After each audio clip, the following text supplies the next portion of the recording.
Meus amigos, My friends, we are here no segundo encontro mundial dos amigos together in the second world meeting of Jesus' friends with Chico Xavier and his legacy. nome é Antônio Roberto Fontana. My name is Antônio Roberto Fontana, Fontana, simplesmente. but people call me simply Fontana. I live in Belo Horizonte, the capital city of Minas Gerais. I am originally from the countryside of this state. São Tomás de My hometown is São Tomás de Aquino, southwest of Minas Gerais, closer to the border of the state of São Paulo. Belo Horizonte Then I am radicated in Belo Horizonte. para falar a I was invited here to talk about sim, the legacy of Chico Xavier.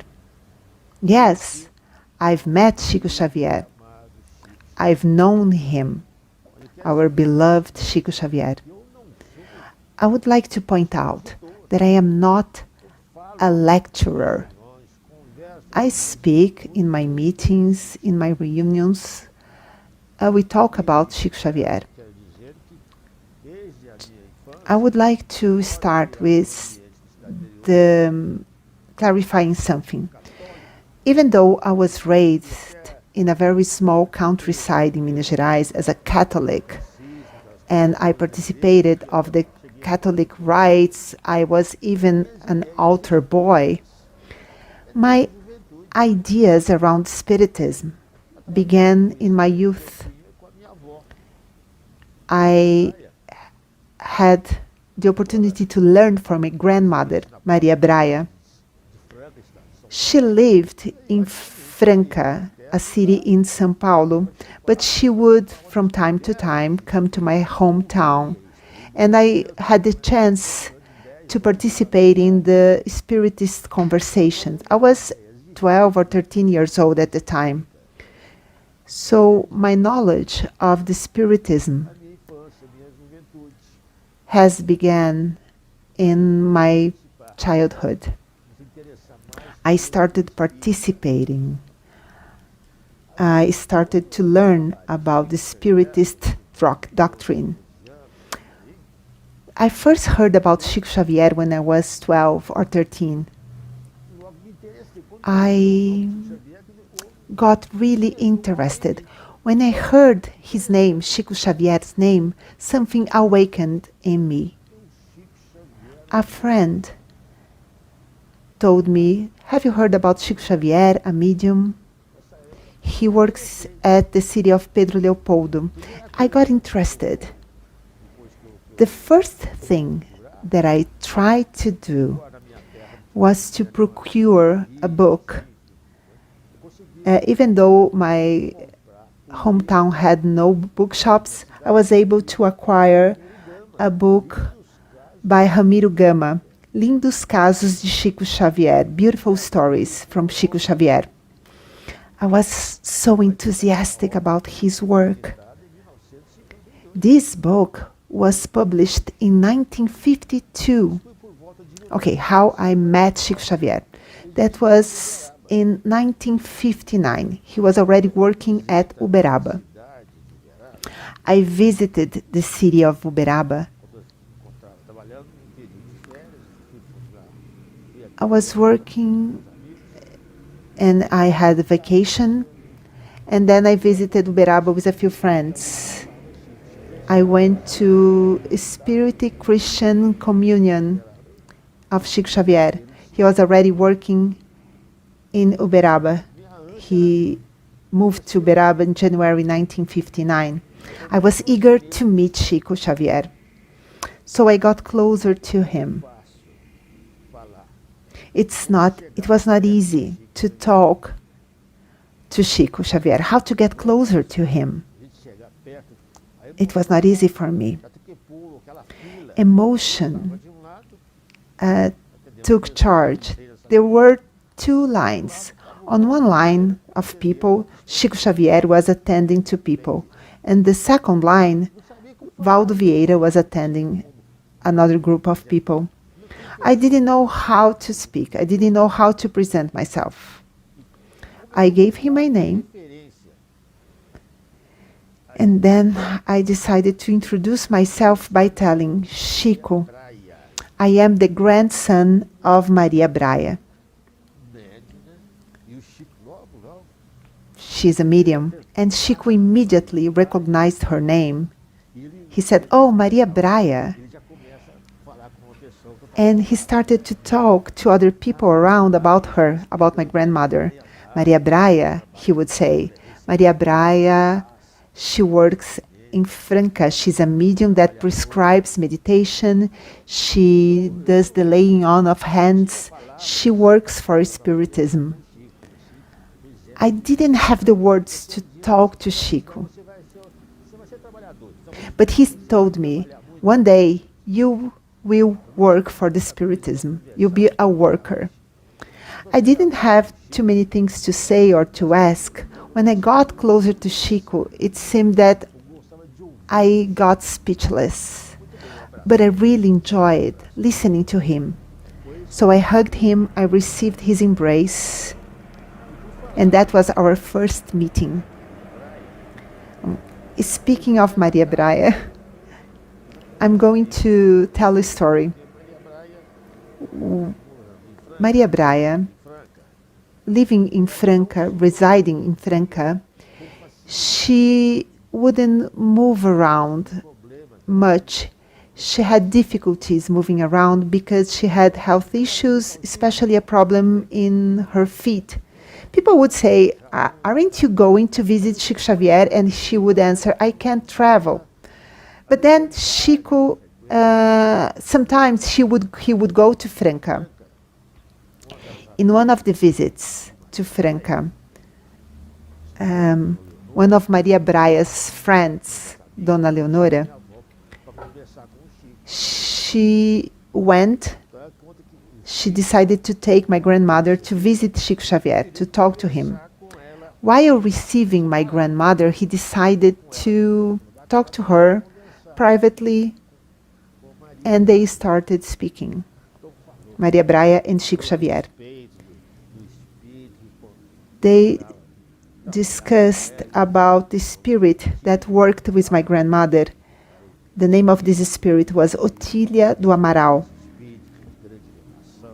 He told that that spirit was of great elevation, a very important spirit. And the most important part of this story is that my grandmother was a medium that prescribed medicine. And Chico said, I want to receive a prescription by you. I want you to prescribe me the medicine that I need, and I want it to be manipulated. That was his request. So that was one meeting with Chico Xavier that my grandmother loved to retell. In a different occasion, time passed. In 1959, I was transferred to Belo Horizonte. I used to work at a bank, and the bank transferred me to Belo Horizonte. And here, in 1959, I was able to be part and visit the Spiritist Union of Minas Gerais. And I met Martins Peralva and Dona Neném. Dona Neném was assuming the presidency of the Spiritist Union of Minas Gerais. And I met Peralva when he was a lecturer in a Spiritist center in Belo Horizonte. We became friends. And with Dona Neném. As president of the Spiritist Union of Minas Gerais, I was invited by Dona Neném, and I started going there. And we became friends. We got close. And because of that, many opportunities happened to me. years later, I started to be part of the board of directors of the Spiritist Union of Minas Gerais. This was about 1963. Dona Neném was the president and Mr. Peralva was the director secretary.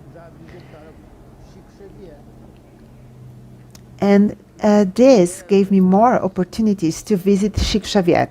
So, how were those visits to Chico Xavier? Traditionally, Chico Xavier would go to Pedro Leopoldo, the city of Pedro Leopoldo, on New Year's Eve. That was a wonderful time in my life. A time in which I could be around Chico Xavier. Going to Pedro Leopoldo on New Year's Eve was very interesting. It was like this. On December 31st, Peralva would call me and say, today we are going to Pedro Leopoldo.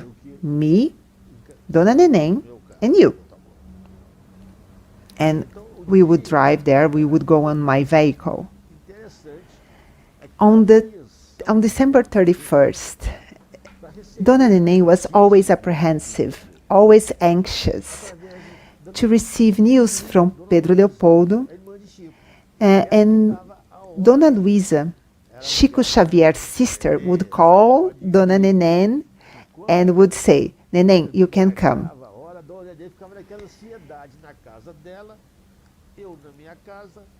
If Dona Neném didn't receive that phone call, she would be very anxious, and the three of us would wait in great expectation for the phone call from Dona Luisa. We would be so anxious about it. But finally, when the phone call happened, we would get together, get in the car, and go to the city, visit Chico Xavier. So first, upon arrival to Pedro Leopoldo, we would go to a senior home that was Chico Xavier's choice to spend the New Year's Eve. He would do the psychography, the automatic writing, and people around the table would run commentary on the gospel. And that was our habit.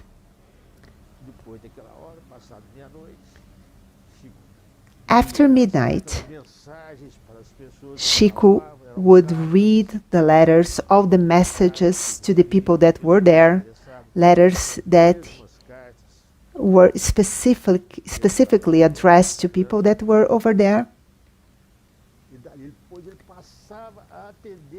And afterwards, Chico Xavier would still talk to people, attend to people.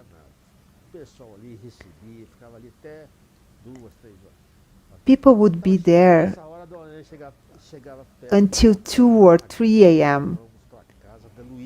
And then Dona Luisa, then Dona Neném would say, okay, it's time to go. It's time to go to Dona Luisa's house. Dona Luisa was the sister of Chico Xavier, and Chico adored her. He regarded her as his own mother. We would keep talking at Dona Luisa's house until 4 or 5 a.m. with Chico by our side, listening to Chico tell his stories. At this point, my wife didn't join me because she had a lot of commitments with her family. But in the following years, she started going with us. It would be me, Peralva, Dona Neném, and my wife. In one of those occasions, I was already able to retire, but I was indecisive. Should I retire? Should I keep working? But then it was New Year's Eve again. We traveled.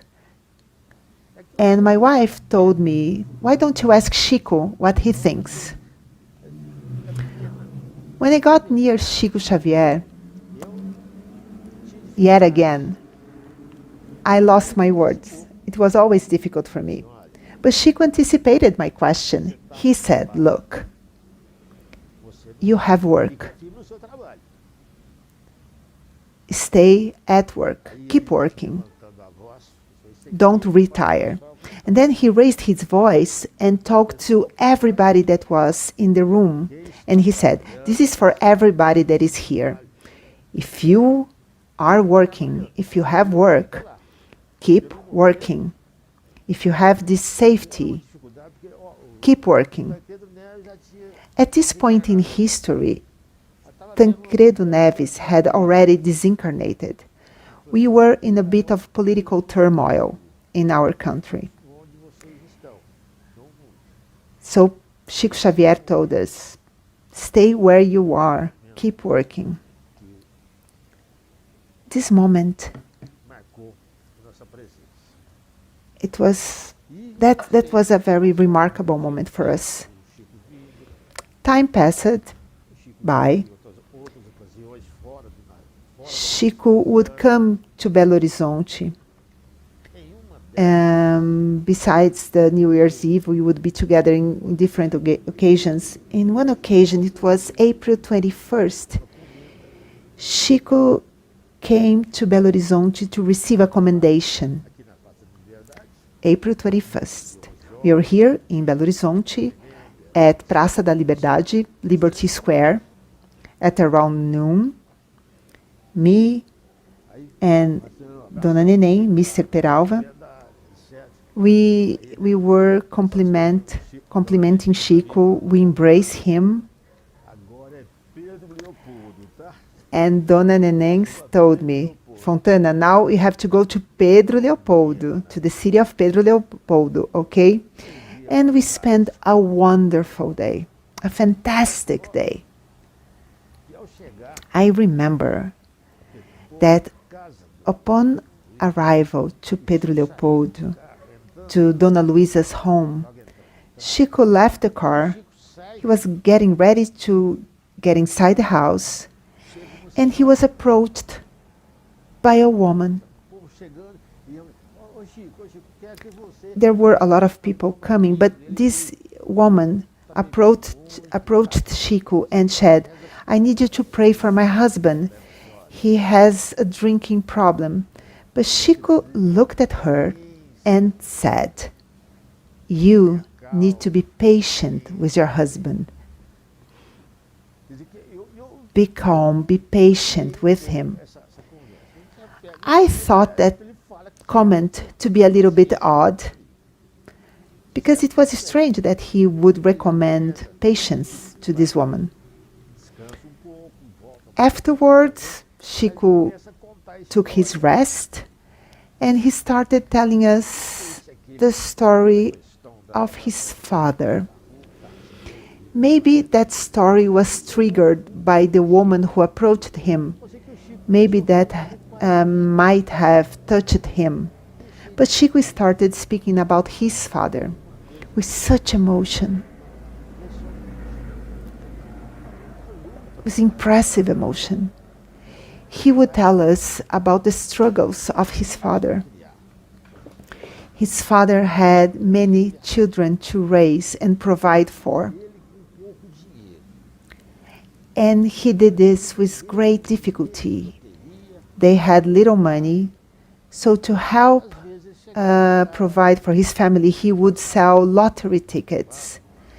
Sometimes before he went home, Chico Xavier's father would stop by a pub or a general store. He would meet friends, spend time together with his friends. But Chico would tell this with such a warmth, like he was justifying his father's struggle and maybe trying to explain and justify his father's difficulties. And maybe that's why he told that woman to be patient with her husband. And he told us many stories that night. Something that's really interesting about that. He changed the subject. He started speaking about something else. He had many stories to tell, and he told us about hospitals. He told us, look, if I have to be hospitalized, something that I really don't want is to be held in an intensive care unit. He told us about that he didn't want to be held in an intensive care unit in case he had to be hospitalized, because he really didn't want to be isolated from people, because he always loved to receive visitors. In previous occasions when he had to be hospitalized, he received visitors and he thought that was appropriated, so he didn't want to be isolated. That's when he told us the story of Valeria. This is a well-known story. We don't need to repeat it here. And in this occasion, he decided to tell us the story of Valeria.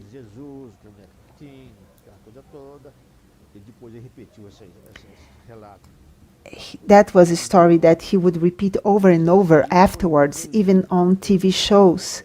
I believe that that occasion with us, it was the first time that this story was told by Chico Xavier. He started speaking that he had a health problem, and the doctor at the hospital told him that he would have to be isolated. But Chico didn't want to be in the intensive care unit. He refused to stay there. And then the doctor compromised and agreed to let Chico stay in a regular room. But the doctor told, you cannot receive visitors because you have a heart problem, your angina is severe. You cannot have visitors. Chico agreed with that. He stayed in a room. But he asked, I need this chair to be here, by my bed, because my friends, the spirits that come to visit me, they need to sit in the chair. And then he's hospitalized. A beautiful woman comes by. And Chico, don't you know me? Don't you know who I am? And Chico says, I don't. What's your family? Who are your relatives? But Chico would say this story over and over, that this woman would say, Chico, I'm only telling you one word, Zezuzu. And then Chico answered, oh, that's so beautiful, it's you, Valeria. And then he started crying. And then the nurse got into the room. And she said, Chico, what happened? Why are you crying? And Chico answered, oh, I'm kind of confusing here. I'm confused. Please give me a shot. That's the story of Valeria. And it's nice to remember that, but I'm not going to tell the story again. Well, Chico was telling us this story. We spent the night. It was late in the evening, so another friend, Higino, told Chico, Chico, you have to sleep. And Chico said, oh, I have to go to bed. And he made a little joke. He said, I have to go to my bedroom. And people told Chico, you have your medication to take. But then Dona Nene said, Fontana, tomorrow is Saturday. We're going to have lunch with Chico. We went to the hotel and we came back the next day to have lunch with Chico. It was another wonderful afternoon. We were sitting at the table with Chico. Chico was telling his stories as usual, discussing a little bit of everything. And I remember that there was a couple sitting at the table talking, and the woman asked a question to Chico Xavier. She asked, Chico, what happens to people, those people in Japan who commit harakiri? What happens to them in the spiritual plane? Because they they committed suicide. Is their situation the same of a regular suicidal? Chico answered, no, their situation is different. Harakiri is different because it's a matter of tradition and custom. At the root of harakiri, there are another causes, another motives. There is a cultural factor that makes it different. It is a suicide, but they don't retain the common trauma of the suicide. It is suicide, but it didn't bring the same consequences, the terrible consequences that would happen to people who commit suicide. And that was the only time when I heard Chico speaking about suicide. That's interesting. There are many interesting cases, of course. When Chico came to Belo Horizonte to receive a title of honorary citizen of Belo Horizonte, this time, that was a Friday, if I'm not mistaken. We had the ceremony. The following day, it was a Saturday. Chico Xavier went to Spiritist Union of Minas Gerais. Chico was there attending to a lot of people. We were there as well. Then there was a moment there was kind of a noise. A group of people seemed to be worried, and people were coming in the direction of Dona Neném and Mr. Peralva, and there was a man. He looked like a police officer. He had a gun in his hand, and this man said, "Nobody will touch Chico Xavier." He said, "I will defend him from anyone. Chico Xavier is a saint."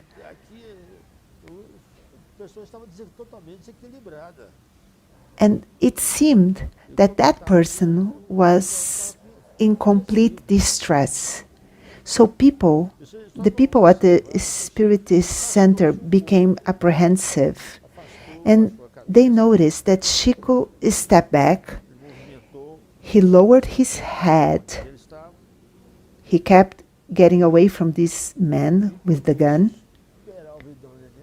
Meanwhile, Mr. Peralva and Dona Neném, they went down the stairway of the building, and as they got to the front door, they saw a vehicle, a military vehicle, and 4 police officers from military police.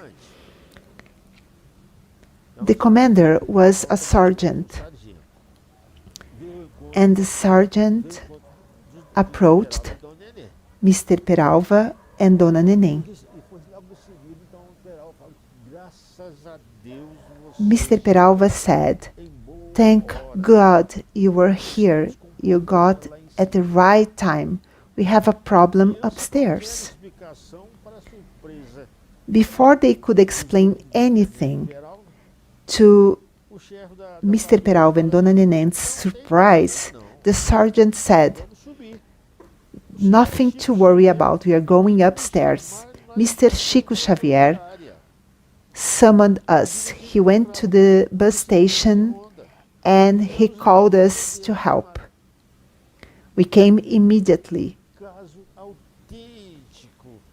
This is an authentic case of bilocation. Chico was in the building of the Spiritist Union, but he projected himself to the bus station that was not far away at Rua Guarani. And this is wonderful, a marvel. This issue, this matter of bilocation, we know that this is a known matter.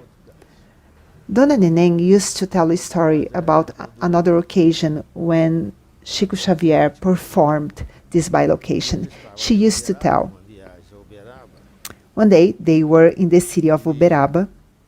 eles perto do Chico, There was a man closer to Chico Xavier. Dona Neném was closer as well. o Chico falando. She observed Dona Nenê falando, Chico Xavier talking to a man whose name was Santinônimo, e ela fala assim, Mr. Santinônimo. eu entendi She, esse nome. Dona Neném said, I believe that's what I heard, Mr. Santinônimo.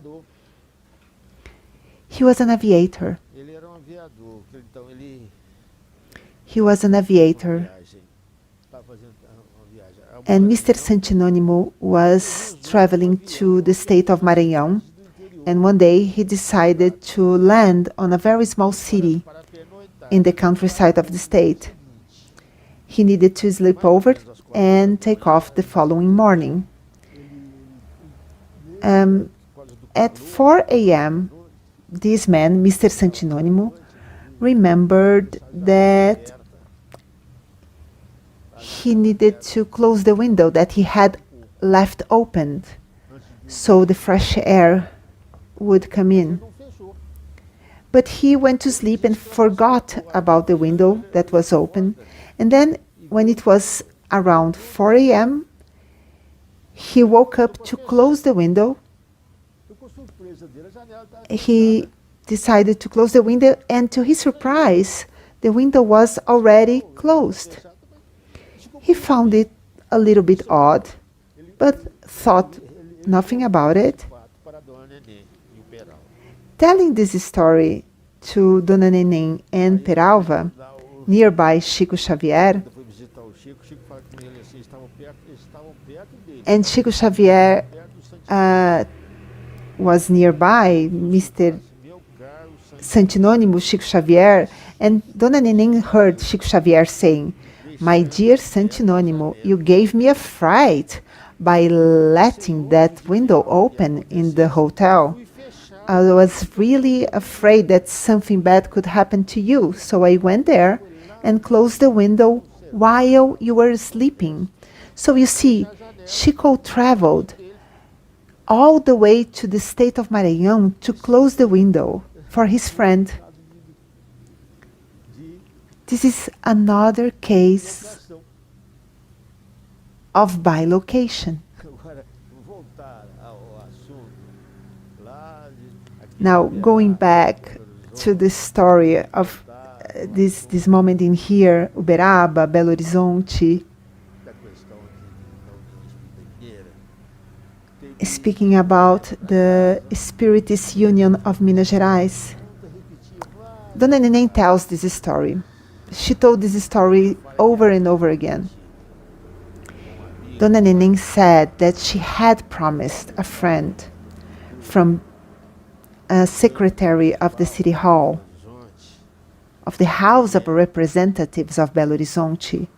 This man queria conversar com o Chico. wanted to meet Chico Xavier. This man had prepared the whole ceremony and he wanted to meet Chico Xavier. Dona Neném promised that she would arrange an introduction. His name was Francisco de Paula Andrade. All that story, this issue with the man with the gun happened, and Dona Neném forgot about it. E elas estavam se remoendo na After that, she went to sleep. Ela lembrou It was 2 a.m. in the morning. She was tossing and turning in bed, and then she realized that she had forgotten about her promise, that she had promised her friend that she would introduce him to Chico Xavier. And she felt really guilty. o telefone toca. And then the phone rings. Chico Xavier. It was Chico Xavier on the phone, Nessa hora da madrugada. calling all the way from Uberaba. Chico had already gotten home, Neném, and this is the conversation that Dona Neném would retell. Marlene, Neném, could you please relay a message to Wanda Marlene, who was a friend? sobrinho dela, Tell her that her nephew was here and he played guitar beautifully. Dona Neném thought, what's the relationship between those events? Why is he calling me now to tell me that Miss Vanda's nephew have been playing? And then Chico added, Neném, regarding Mr. Andrade, don't worry, I've been with him. She told Chico, so moved, Chico, my dear friend, you do not imagine the amount of relief you brought me. I was so worried because I had failed. I had failed with my duty. I had made a promise that I failed to fulfill. In this manner of his, Chico Xavier said, don't worry about it, all is well. See, Dona Neném was in her house and she was so worried that Chico couldn't sleep. Chico had to call her to bring her peace. All those stories, all those facts are so interesting, they are so impressive. Those are wonderful deeds by Chico Xavier, wonderful facts, grand moments. To speak of Chico Xavier, for me, it's something beautiful. I love to talk about him, talk about his legacy, about his work, about the marvels that he has performed. As I've said before, I was not part of his inner circle, but I had the opportunity to be with him many, many times. I've been to his house. I've been with him here in Belo Horizonte. In the day when he came here to receive an homage of the Association of Industries of Minas Gerais, we were there. The governor was there, other important people were there, and we were there. I was there. We've been together, we took some photographs. We had many opportunities to be with Chico Xavier.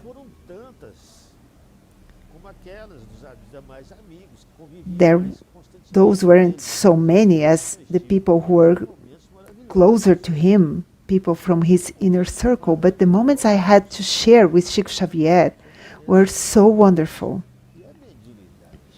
They were wonderful moments. The mediumship of Chico Xavier was fantastic. We all know about the beginning of the mediumship, of the mediumistic work of Chico Xavier. We know that it started when he was a kid, only 17. In 1927, this is when we have this national starting of mediumship. This is when Chico Xavier received his mediumistic mandate, and this comes from above. To speak about that, let's recall a message that came from spirituality. Who received this message? The person who received this message was Valdo Vieira, but he received this message from Meimei, the spirit Meimei. So Chico was able to receive this message. I will talk about this golden moment of Chico Xavier's life. Listen.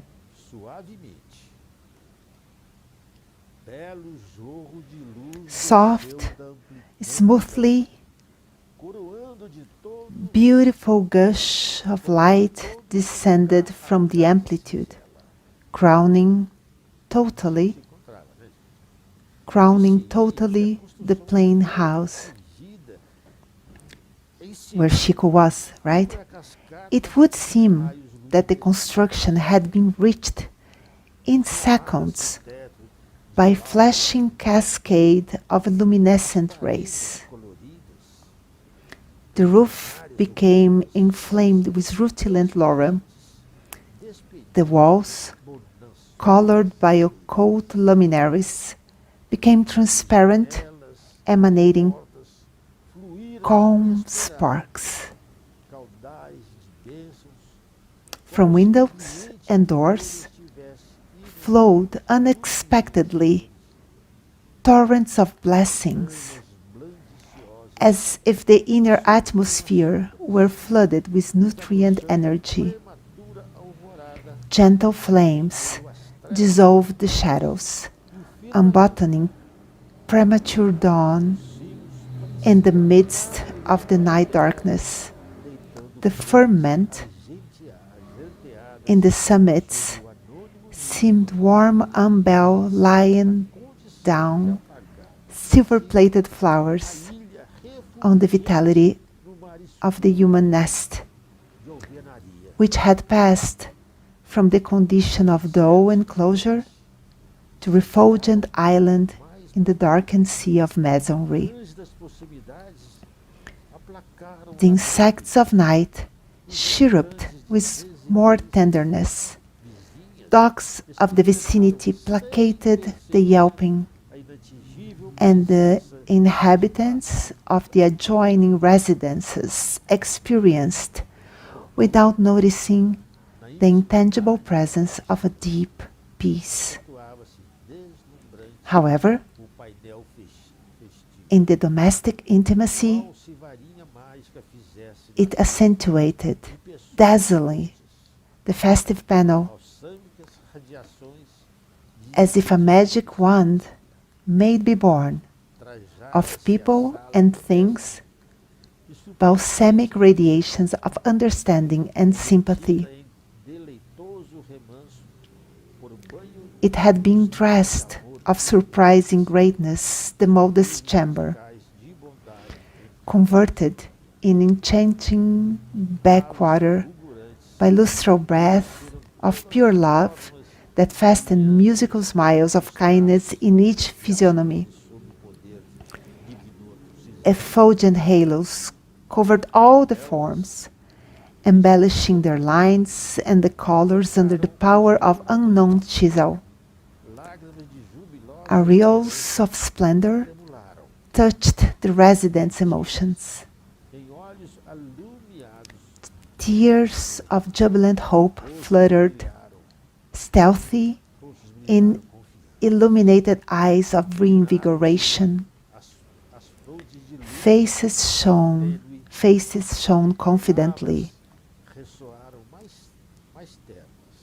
Their foreheads were impregnated with tenuous flame.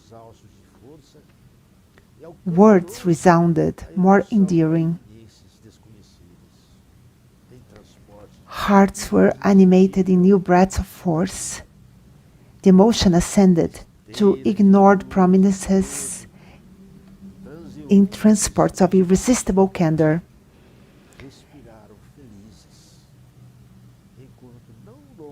In the surrounding wake of light, transients of the space breathed happy, while, not far away, minstrels of the higher life vocalized songs of encouragement for the whole group, touched by intense brightness.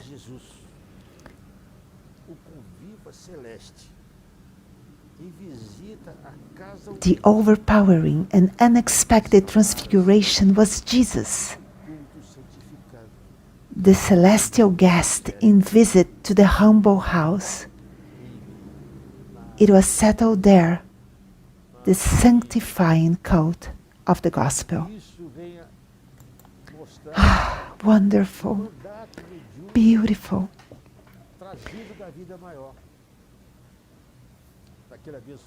This inaugurated the medium mandate brought upon Chico Xavier by something superior. That night of July 8th of 1927, the day of mediumship. Chico Xavier came here to homologate, to authenticate the mediumistic mandate of Chico Xavier. Chico Xavier had always narrated this story as those were the friends of the rainbow. The message brought by Mei Mei is so wonderful. That's such a wonderful, my friends. Let's be grateful for these moments. And I am grateful for the opportunity to be here in this international meeting, world meeting of Jesus' friends with Chico Xavier and his legacy. This wonderful meeting. I'm so grateful for this invite and this opportunity to be with all.